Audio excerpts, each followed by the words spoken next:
नमस्कार देवियों और सज्जनों, व्यालोक वाणी पर आप सभी का स्वागत है। और आज बात करेंगे दिवाली की और इस्लाम की। इसलिए करेंगे क्योंकि जामिया के जिहादियों ने ये तय कर दिया है कि अब इस देश में हिंदू दिवाली नहीं मना सकता है। जामिया के जिहादियों ने जो वहां पर स्टूडेंट के वेश में छुपे हुए हैं, उन्होंने यह ऐलान किया है कि दिवाली पर अब हिंदू ना तो रंगोली बनाएगा, न दीपक जलाएगा, पटाखे वगैरह तो दूर की बात है। खबर आप सभी को होगी, मैं खबर पर बात करने नहीं आया हूं, लेकिन जो खबर है वो ये है कि मंगलवार की शाम जब जामिया के हिंदू छात्र छात्राओं ने दीपोत्सव मनाया, वहां रंगोली बनाई और कुछ दीपक जलाए, और वह एक निर्दिष्ट क्षेत्र में किया। इनकी धार्मिक मजहबी भावनाओं को आहत करने के लिए नहीं किया, तो भी वहां के जिहादियों से रहा नहीं गया। वहां के जिहादी आए, उन्होंने रंगोली बिगाड़ी, उन्होंने दीपकों को तोड़ा फोड़ा। उसके बाद स्कफल हुआ। उस स्कफल में एक हिंदू लड़के की हाथ की हड्डी भी टूटी है। अब जरा इसको देखिए, जामिया क्या है? जामिया कहने को केंद्रीय विश्वविद्यालय है, यानी हमारे आपके टैक्स पेयर्स के पैसे से वो जिहादी वहां पलते हैं, बढ़ते हैं और रहते हैं। जामिया की स्थापना 1920 में हुई, और इस पर जिन महान लोगों का कोट अनकोट साया रहा है, उसमें शौकत अली बंधु सबसे वरीय हैं। उसके अलावा भारत के दुर्भाग्य से जो पहले शिक्षा मंत्री थे मौलाना अबुल कलाम आजाद, वो भी इसमें मौजूद हैं। शौकत अली बंधु कौन थे? जिन्होंने खिलाफत आंदोलन चलवाया था और जिसको करमचंद गांधी ने समर्थन दिया था, और उसको एक तरह से भारत का स्वतंत्रता संग्राम बना दिया। लेकिन खिलाफत आंदोलन क्या है? खलीफा तुर्की उस समय विश्व युद्ध में मुब्तला था, और तुर्की की यानी खलीफा की ऐसी तैसी हो गई और वह पद खत्म कर दिया गया। इसके लिए यहाँ के मुसलमानों को दर्द था, जो थर्ड फोर्थ रेट कन्वर्टेड मुसलमान हैं उनको।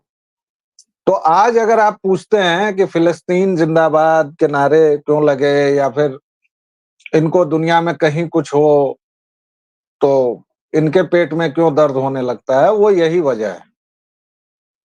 कौम समझते हैं, उम्मत, ये वही वजह है। उसके अलावा किसका साया रहा भाई? मौलाना अब्दुल कलाम आजाद का, जो इस देश के शिक्षा मंत्री थे पहले। आप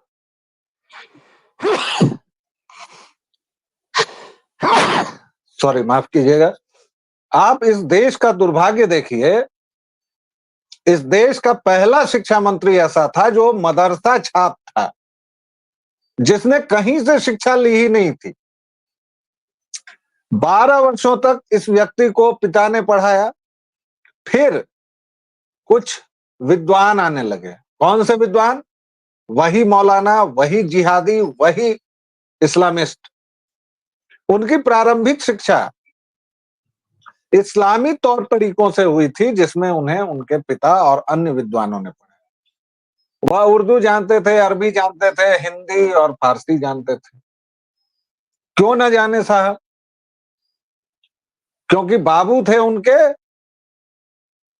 बंगाली मियाँ जी, और माता जी थी मक्का की, अरब की।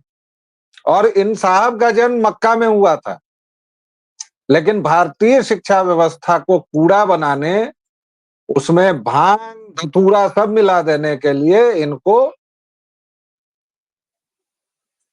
हमारे प्रथम प्रधानमंत्री दुर्घटनावश हिंदू ने यह महती कार्य सौंपा। और आज आप जिस तरह के ज़ॉम्बीज देख रहे हैं हमारे आसपास, जिसमें एक कोई आईएएस उठती है और उसके नाम से पता चलता है कि वो ईसाई है, शैल बाला मार्टिन, वह कह देती है कि मंदिरों के घंटों से लोगों को समस्या नहीं होती है। कौन से मंदिर में घंटे बज रहे हैं, कौन से मंदिर में लाउड स्पीकर है बहन? अरे 4-5 जो प्रसिद्ध मंदिर हो गए हैं, जिनको तुम लोगों ने पर्यटन और कमाई का जरिया बना रखा है, उनके अलावा मंदिरों की क्या दशा है, जाके देखो कभी। तो हमारी शिक्षा व्यवस्था जो ज़ॉम्बीज़ पैदा कर रही है, और उसमें हमारे माननीय कोर्ट्स का जो हाल है, मदरसों पर यूपी की सरकार लगाम लगाने गई, सुप्रीम कोर्ट ने कहा कि यह धर्मनिरपेक्षता के खिलाफ है। क्यों भाई? ये कैसी धर्मनिरपेक्षता है कि केवल आप मुसलमानों को ही बढ़ावा देंगे, उनके हर एक कदम पर आपकी नजर रहेगी।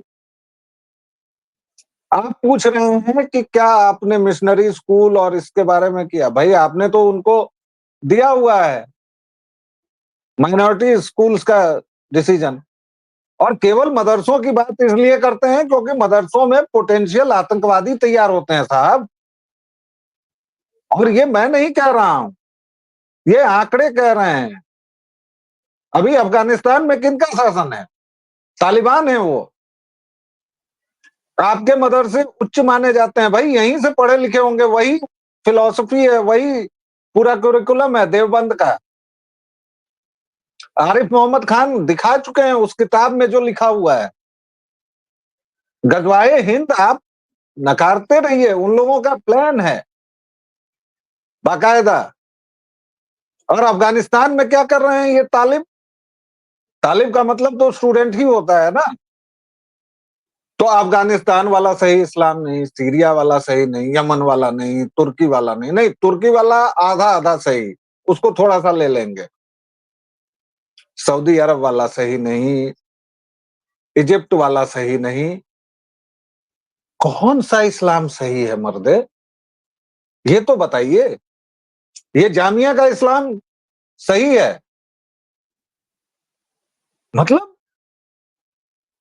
और इस सब की जड़ में है इस्लाम, जिस पर हम बात ही नहीं कर, जिससे हम एकदम भागे रहते हैं कि इस्लाम पर बात नहीं करनी है। भाई इस्लाम पर बात नहीं करोगे, उसको नहीं समझोगे, तो आज जामिया से भगाया है, कल को सब जगह से भगा देंगे। उनका क्या है, वो तो भगा देंगे।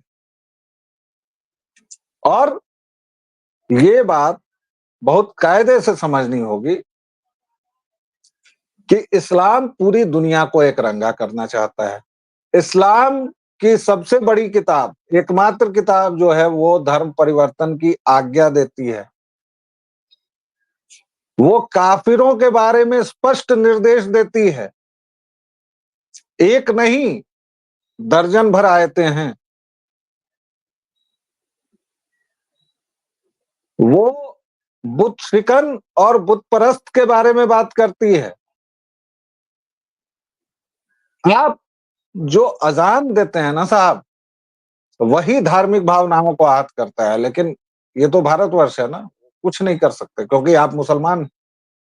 ला इलाहा इल्लल्लाह मोहम्मद रसूल अल्लाह, और उसके पहले अल्लाहू अकबर, जो कल जामिया में लगाया। मतलब कि अल्लाह सबसे बड़ा है, और ला इलाहा इल्लल्लाह मतलब अल्लाह के अलावा कोई पूजनीय नहीं है। भाई ये कौन सी जबरदस्ती है? क्यों नहीं है पूजनीय भाई?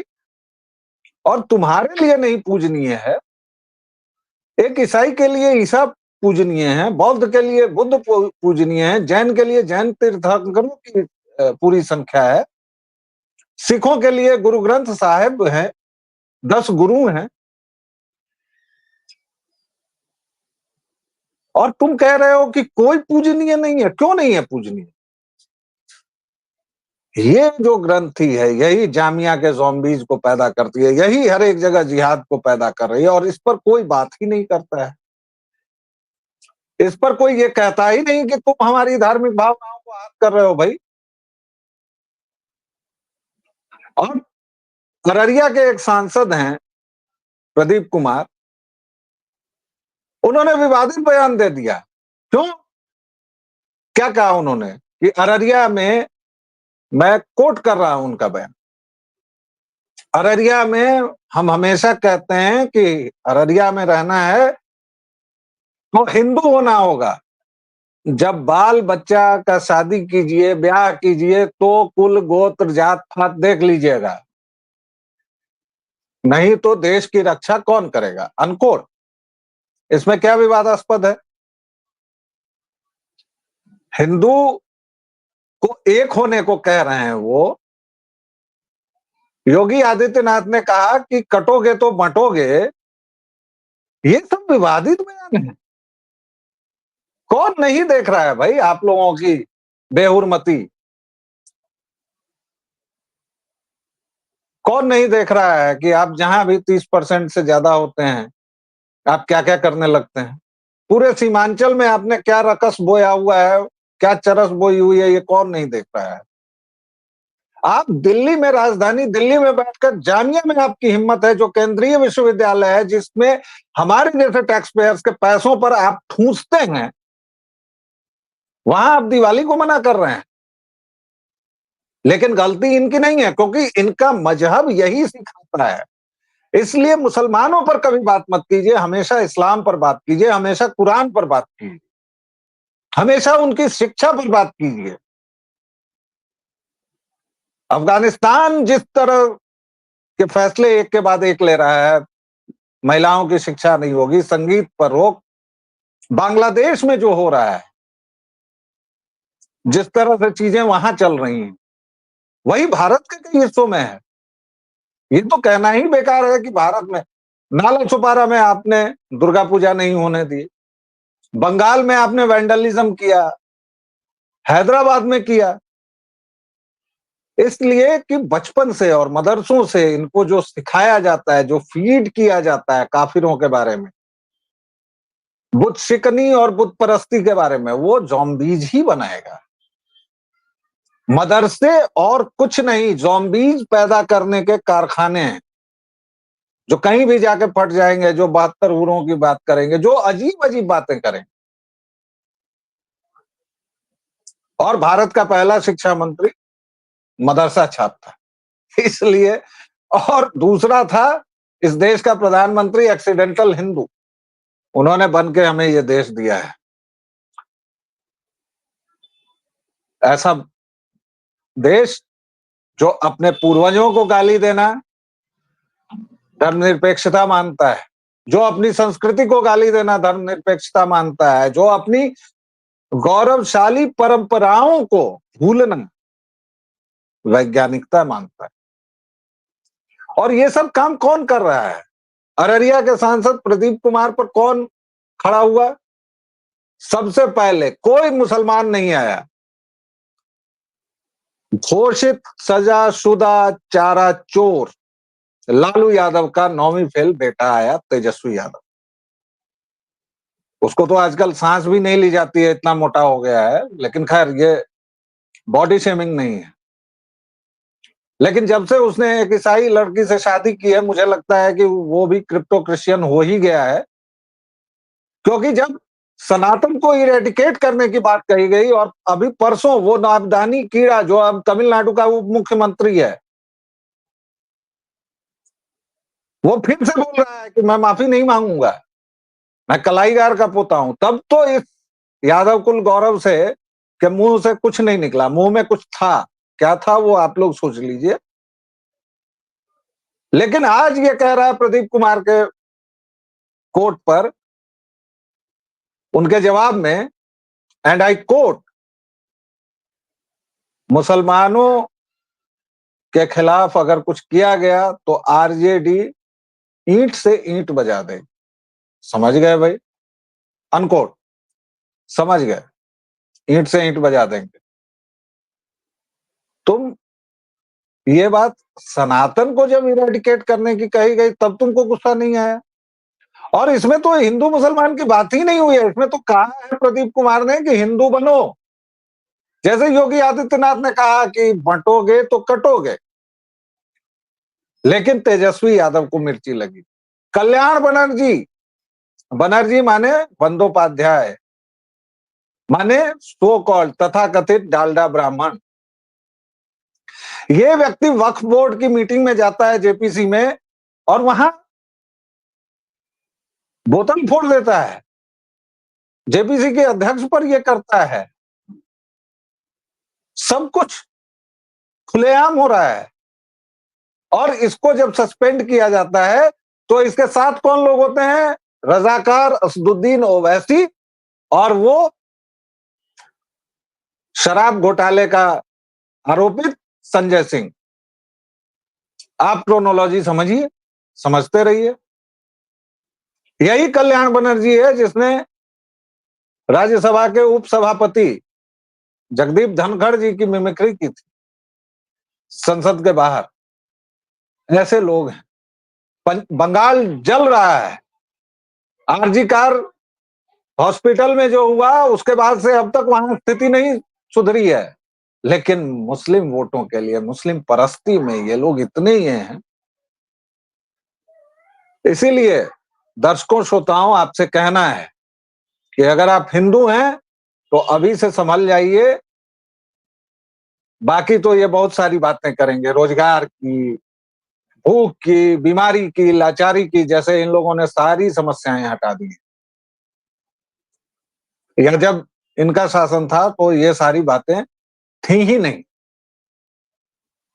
आप अगर हिंदू हैं तो आप निशाने पर हैं और आप युद्ध में हैं, आप इससे बच नहीं सकते, आपको निशाना बनाया जाएगा। इसलिए सोच लीजिए, जामिया में दिवाली होगी या नहीं, हिंदुस्तान में दिवाली, छठ और होली होगी कि नहीं होगी। फिलहाल इतना ही। आप जिस तरह का प्रेम और स्नेह दे रहे हैं व्यालोक वाणी को, प्लीज उसे बनाए रखिए। Thank you very much. जय सिया राम।